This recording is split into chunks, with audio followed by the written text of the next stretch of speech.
El Señor les bendiga a todos. Hemos escuchado la lectura del texto del mensaje de esta mañana. Está en Génesis capítulo 3 para los hermanos que van a escuchar este mensaje más tarde. Génesis capítulo 3, versos 14 al 21. He titulado este mensaje Esperanza en horas tenebrosas. Hay momentos de la vida donde nosotros no entendemos cuál es el camino a seguir y nos vemos abrazados por el temor. Una situación como la que Adán y Eva vivieron en el jardín del Edén es uno de esos momentos donde tú cometes el pecado garrafal de tu vida. Espero que no todos hayamos pasado por eso, pero cometes un pecado que sientes que el mundo se te cae encima y te rodean tinieblas, o tomas una decisión que tú dices, ¿cómo vine a parar en esta situación? O estás en una situación que simplemente no puedes controlar, como una situación de guerra o de conflicto social. El hermano Javier viaja con su esposa María esta semana a Perú y estamos orando por Perú, por la inestabilidad social que el país está viviendo. Son cosas que nosotros no podemos controlar. La pandemia que acabamos de pasar escapó absolutamente de nuestro control.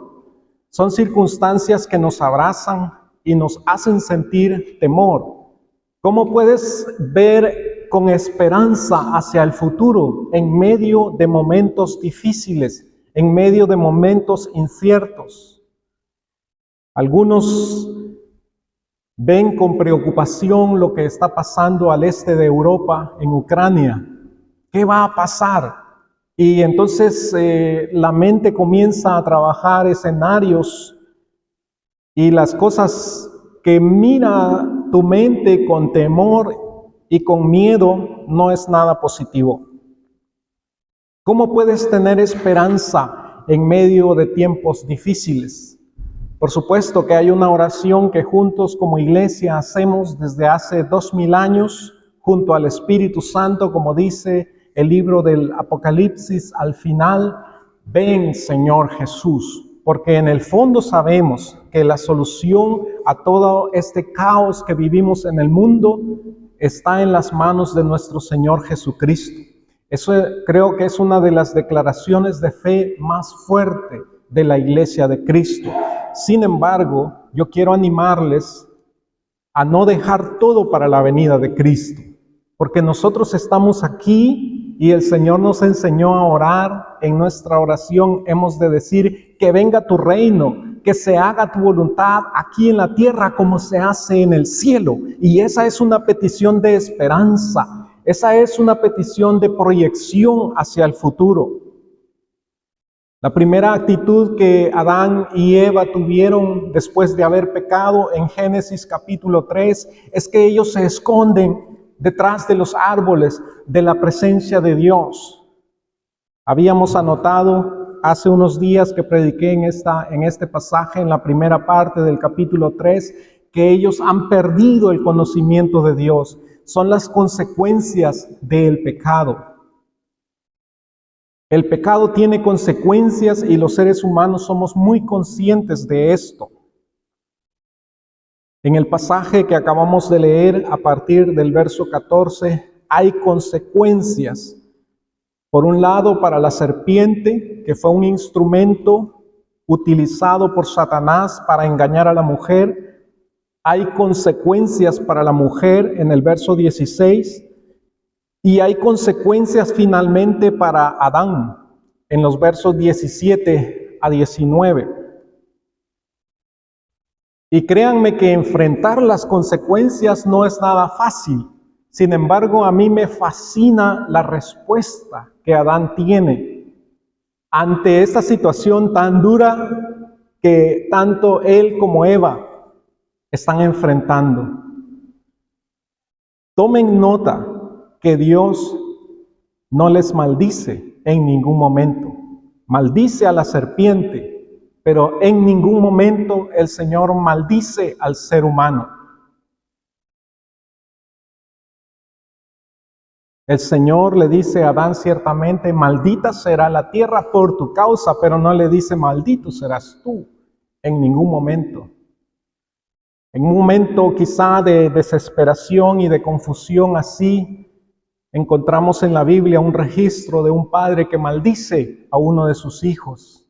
Y yo me pongo a pensar siempre qué momento tan extremo debió haber vivido este varón de Dios, que es Noé, que maldice a uno de sus hijos, a uno de sus 3 hijos. Pero no está en el corazón de Dios maldecir al ser humano. Y sin embargo, tenemos que enfrentar las consecuencias de nuestro pecado. Esa es una realidad de la cual no podemos escapar. Una de esas consecuencias y la más dura con la que cargamos es que hemos de morir, como el Señor le había dicho a Adán y Eva en el huerto, el día que comiereis de ese fruto moriréis. Y por cierto, la palabra en hebreo es muy enfática. Ciertamente moriréis, traducen algunas versiones. Literalmente dice, muriendo moriréis. Se repite la misma palabra y los hebreos para enfatizar algo lo repiten. Por eso vemos que Jesús repite más de una vez algunas enseñanzas en los evangelios, porque es una manera de hacer énfasis en algo muy importante. Si toman de ese árbol, no van a escapar de la muerte. Adán y Eva están enfrentando esta dura consecuencia y quiero hacer unas observaciones con respecto a la maldición de la serpiente. En primer lugar, en los versos 14 y 15, el Señor le dice, sobre tu pecho andarás y polvo comerás. Por cierto, es el único vertebrado de los animales que vive en esa condición y tiene que comer su presa con polvo. Pero también le dice el Señor a la serpiente, esta, es decir, la simiente de la mujer, te herirá en la cabeza y tú le herirás en el calcañar. La serpiente, que representa a Satanás en este caso, nos va a causar estragos a los seres humanos. Lo vimos hace una semana en ese mensaje de Job, cómo Satanás se presenta delante del Señor y negocia en una situación muy extraña, como nos decía nuestra hermana Anabel, negocia con Dios cómo maltratar a Job. Y sin embargo, Dios le pone límites. Y aquí mismo, la herida en el calcañar es una herida dura, pero pasajera.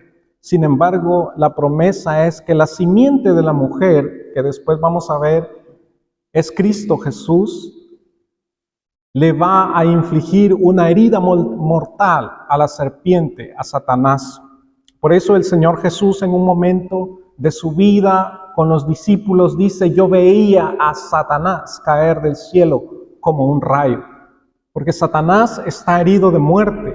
El Apocalipsis nos dice que Satanás sabe que tiene poco tiempo y procura infligir el mayor daño posible, pero no tiene el poder de condenar el alma de los seres humanos por la eternidad.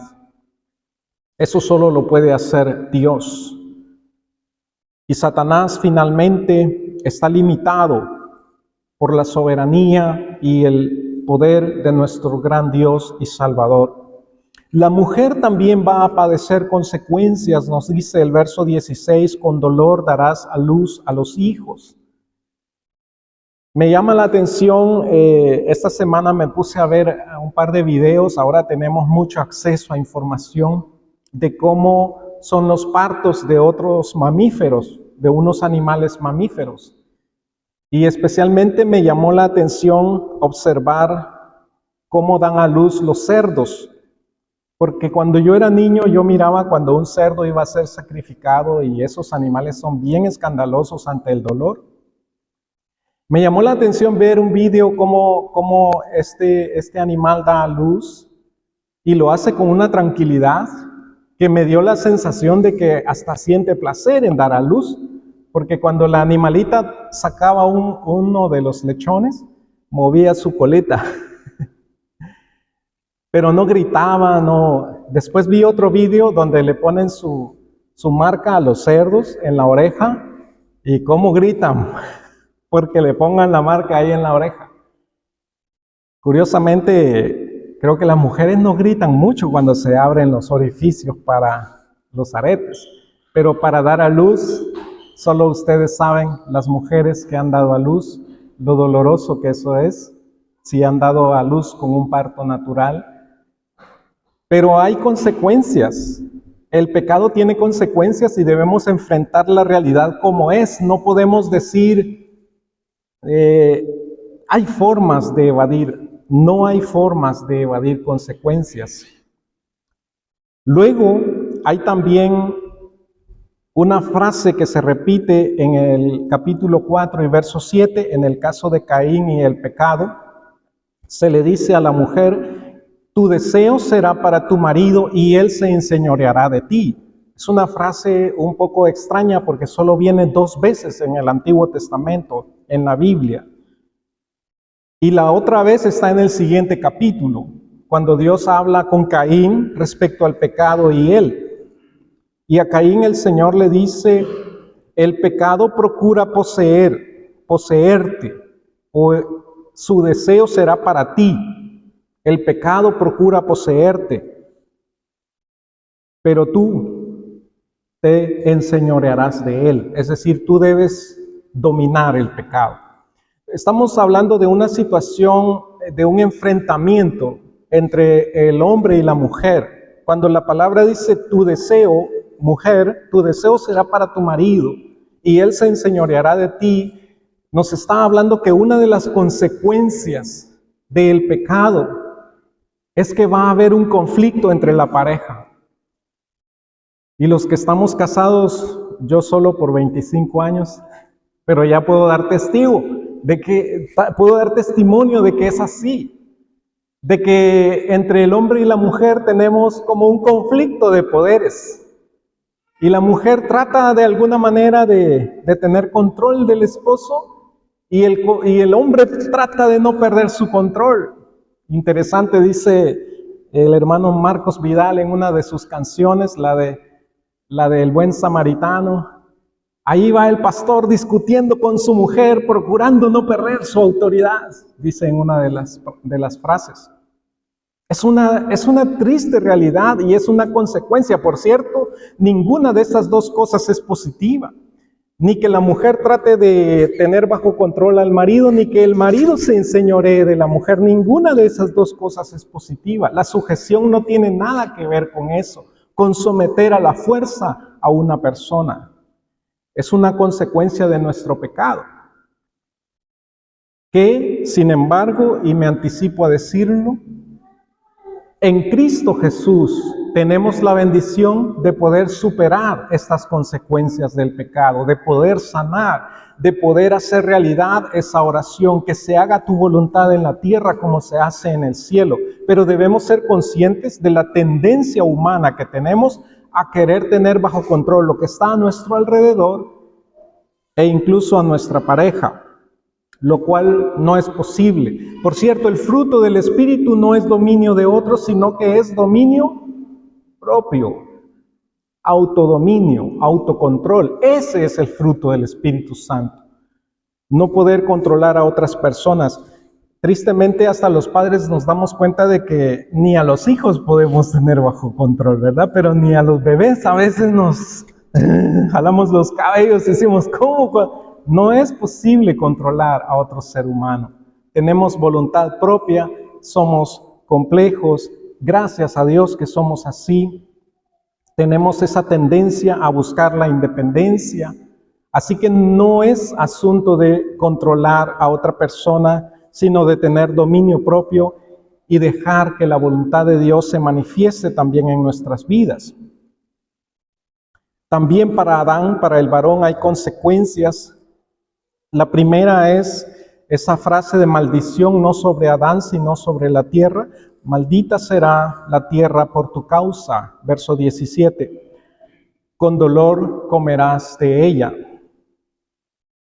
Interesante que después del diluvio el Señor va a decir, no volveré a maldecir a la tierra a causa del hombre.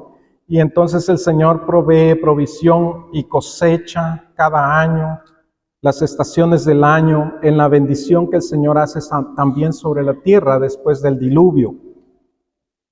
Así que a pesar de que el Señor maldijo la tierra en ese tiempo cuando Adán y Eva pecaron, vemos que tras el diluvio el Señor retrocede y vuelve a bendecir la tierra. Pero se le dice al hombre, con el sudor de tu rostro comerás el pan hasta que vuelvas a la tierra, pues polvo eres y al polvo volverás. El trabajo duro. En una película de El Hobbit hay una escena, por cierto, de hobbits, que hay un hobbit sentado tomándose una cerveza y le dice, ¿qué estás haciendo ahí? Estoy aquí tomándome una cerveza después de un largo día de trabajo y cansado día de trabajo.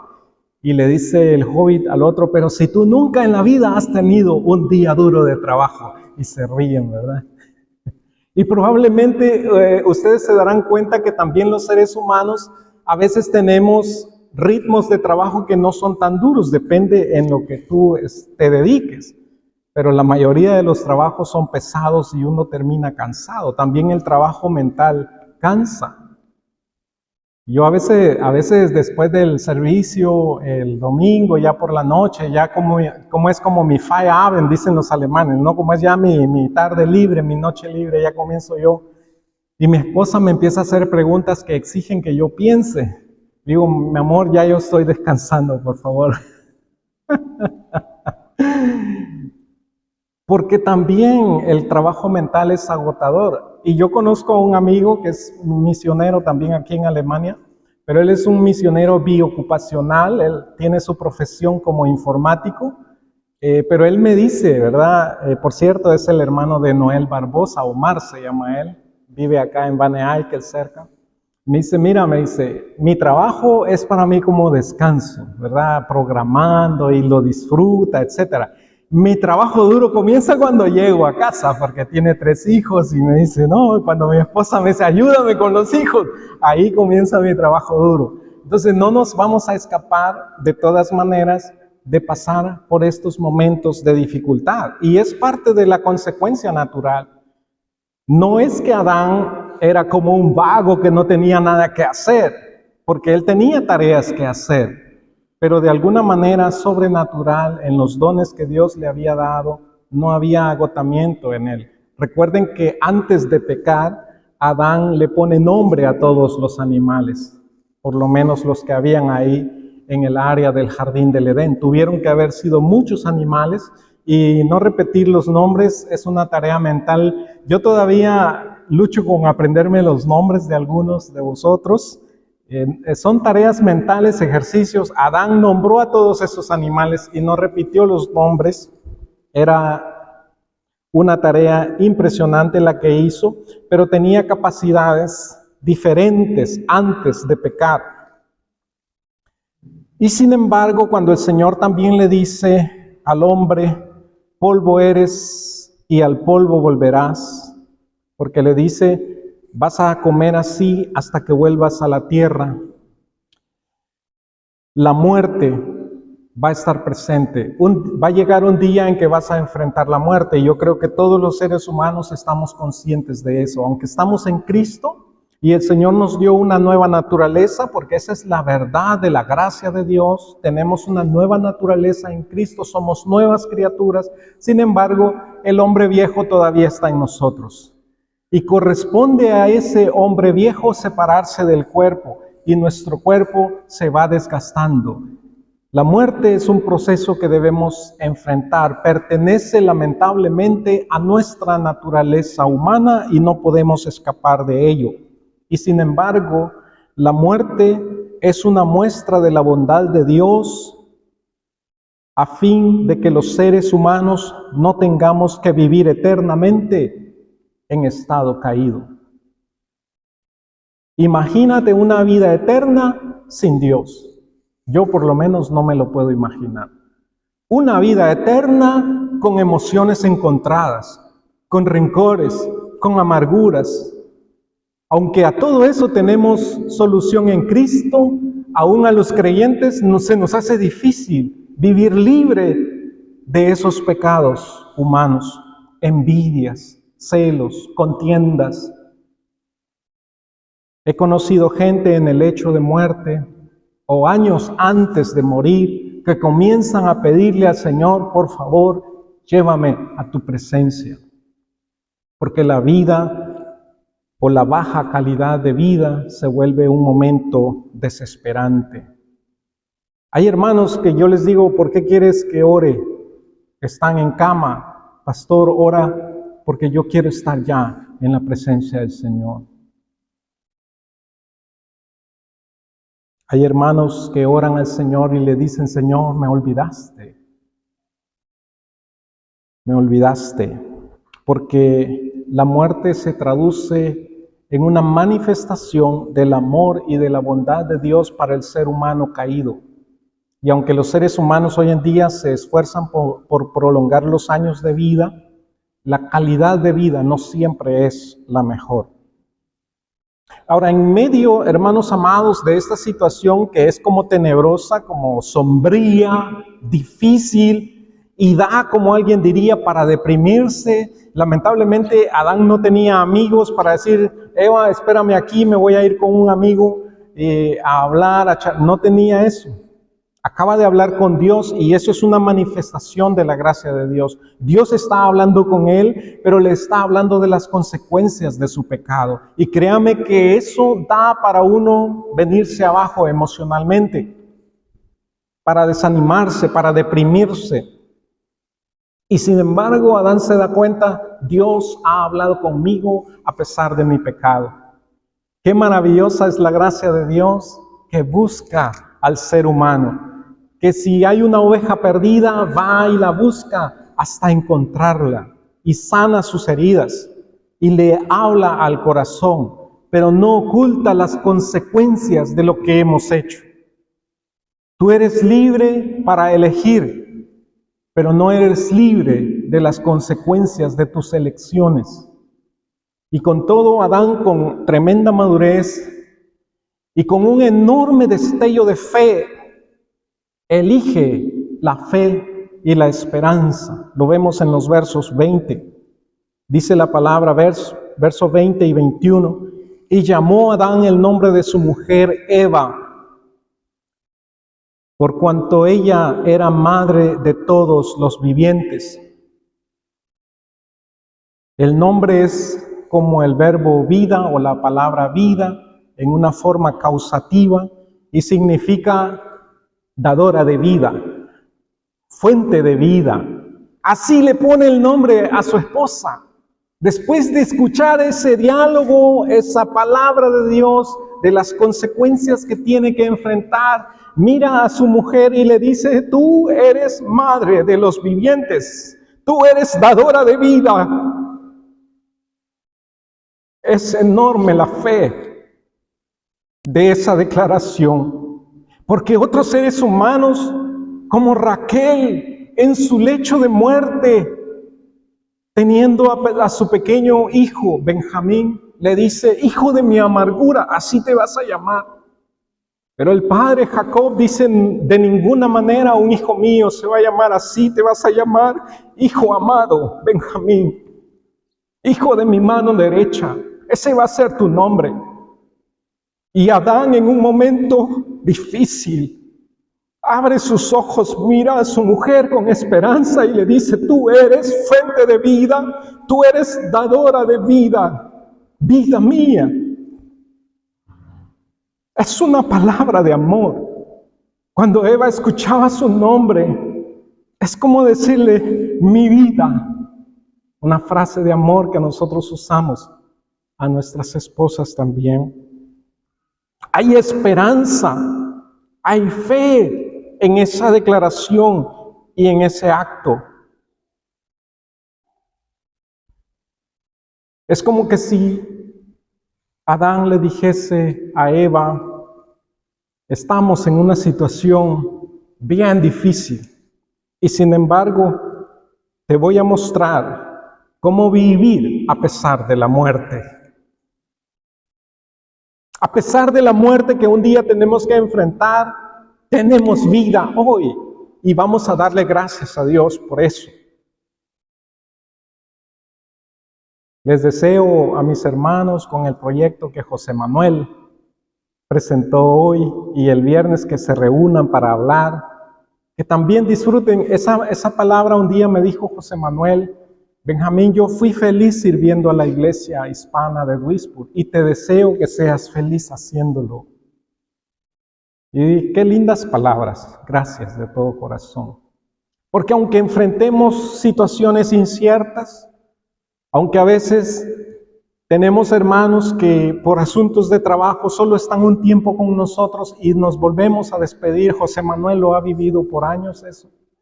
Y duele despedirse de hermanos que por asuntos de trabajo o de lugar de vivienda se marchan después de haber estado con nosotros un tiempo. Podemos darle gracias a Dios por la vida y por el tiempo que tenemos de conocerte, de que estemos juntos, de que compartamos. Así que hay que ver con esperanza.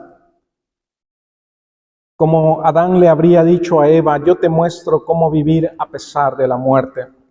Y entonces Dios mira esa esperanza. Algo a mí que me encanta de Dios es que Dios, cuando mira que tú das un pequeño paso, Él te aplaude y te dice: hijo, y yo te quiero dar algo más.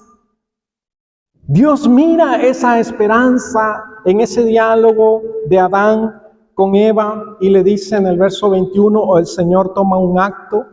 Dice: y Jehová Dios hizo al hombre y a su mujer túnicas de pieles y los vistió. Y esta es la provisión más majestuosa que Dios puede hacer para el pecado, porque la paga del pecado es muerte. Y quizás es algo que pasa desapercibido, pero para que el Señor tuviese esas pieles en las manos, tuvo que matar unos animalitos. Tuvo que ser derramada sangre. Y es un principio que los seres humanos aprendieron a través de la historia y que se va a formalizar con la ley mosaica. Como dice Hebreos 9:22, sin derramamiento de sangre no se hace remisión de pecados. Sin derramamiento de sangre no hay perdón de pecados. No es posible. Interesante que hasta el día de hoy los musulmanes en el tiempo del Ramadán sacrifican un cordero porque ellos saben el principio. Cuando Juan el Bautista dice: he aquí el Cordero de Dios que quita el pecado del mundo, está pensando en la muerte que el Señor Jesús va a sufrir para el perdón de nuestros pecados. Cuando te encuentres con un musulmán, pregúntale cómo hacen eso del sacrificio del cordero. Y llámale a la reflexión y muéstrale que la Biblia dice: Jesús es el Cordero de Dios que quita el pecado del mundo. Los israelitas lo miraban con esperanza hacia el futuro cuando ellos sacrificaban animales. Hoy, cuando celebramos la Santa Cena, hacemos un recordatorio del sacrificio de Cristo por nosotros. Y la gente que aún vive en tinieblas, en temor por el pecado, tienen que saber que hubo un Cordero de Dios que ya dio su vida, que ya no necesitas vivir en esa vanidad, en ese esfuerzo humano. Pero la conciencia está ahí, el principio es constante, porque sin derramamiento de sangre no hay perdón de pecados. Y así el Señor anuncia: hay provisión para el pecado. Y esa provisión para el pecado, hermanos amados, está en Cristo Jesús, que nos perdona. Lo que viene después en el texto de Génesis capítulo 3 es que el Señor expulsa a Adán y Eva de ese lugar de paraíso y pone un ángel que lo guarde para que ellos no entren ahí. Y el Señor dice: la razón es para que el hombre no tome del árbol de la vida y viva para siempre en esa condición de pecado. Otra vez una muestra de la gracia de Dios. Y aunque ahora no tenemos un árbol de la vida, tenemos un pan de vida, que es Cristo Jesús. Cristo Jesús dijo, yo soy el pan de vida. El que de mí come no morirá para siempre, sino que tendrá la vida. Y el Señor vino a darnos vida. El ladrón no viene sino para matar, robar y destruir, pero Él dice, yo he venido para que tengan vida y la tengan en abundancia. Y el día de hoy que vamos a celebrar la Santa Cena, vamos a recordar ese sacrificio perfecto del Señor Jesucristo,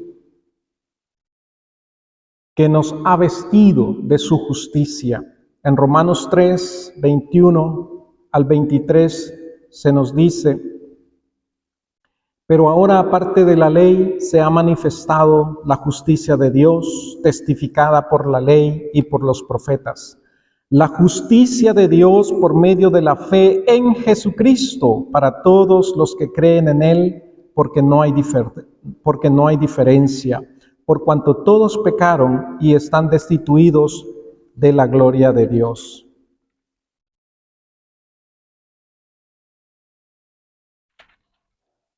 Hermanos amados, no necesitamos vestirnos de unas pieles de animales, no necesitamos derramar sangre de unos animales, como Abel también lo entendió. El sacrificio de Abel fue agradable porque sacrificó a un cordero y derramó sangre. No tenía nada que ver con que Caín presentó las peores verduras, los peores vegetales. No tenía nada que ver con eso. Simplemente Abel fue obediente y respondió como Dios esperaba que se respondiera, derramando sangre de un animal. Y ese sacrificio fue agradable a Dios. Y el sacrificio de Cristo Jesús es un sacrificio agradable, un sacrificio que vamos a recordar hoy con gratitud. Y hermanos, es un sacrificio de salvación que nos abre los ojos con esperanza hacia el futuro. Y debemos tener esa esperanza arraigada en nuestro corazón. No debemos dejar que el temor nos invada. A mí me da tristeza ver creyentes deprimidos. Y sin embargo, esta semana tengo una reunión de pastores de la otra iglesia. Y como puedo ahora, no tengo que ir toda la semana porque es de lunes a viernes. Tengo el privilegio de escoger qué días voy.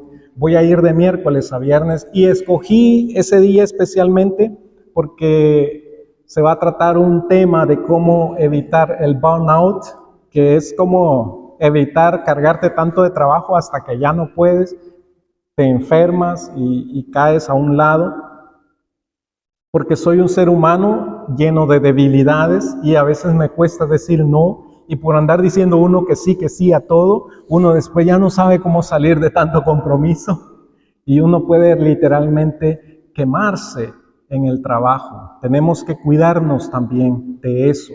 Y sin embargo, hermanos amados, la obra de Cristo nos da esperanza, nos ayuda a vivir el fruto del Espíritu, que no solo es dominio propio, sino que también es gozo. Ahí hay alegría.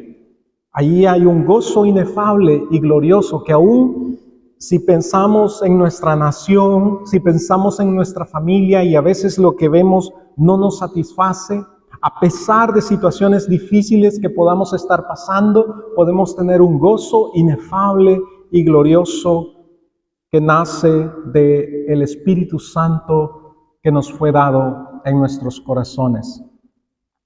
Oremos con gratitud. Padre, gracias por Cristo Jesús. Así como dijo el apóstol Pablo en una situación, en una declaración desesperada en Romanos 7, ¿quién me librará de este cuerpo de muerte? Mas gracias sean dadas a Dios por Jesucristo, porque Jesucristo nos da esperanza. Jesucristo nos muestra que hay vida. Él es pan de vida. Y te damos gracias por esa provisión gloriosa, Señor, de vida que tenemos en Cristo Jesús. Porque podemos acercarnos a ti y llamarte Padre. Y nuestros encuentros contigo, cuando oramos por la mañana, cuando leemos tu palabra, cuando venimos juntos a la iglesia, nos transforman, nos llenan de esperanza Gracias por tu grande amor, Señor, en Cristo Jesús. Amén.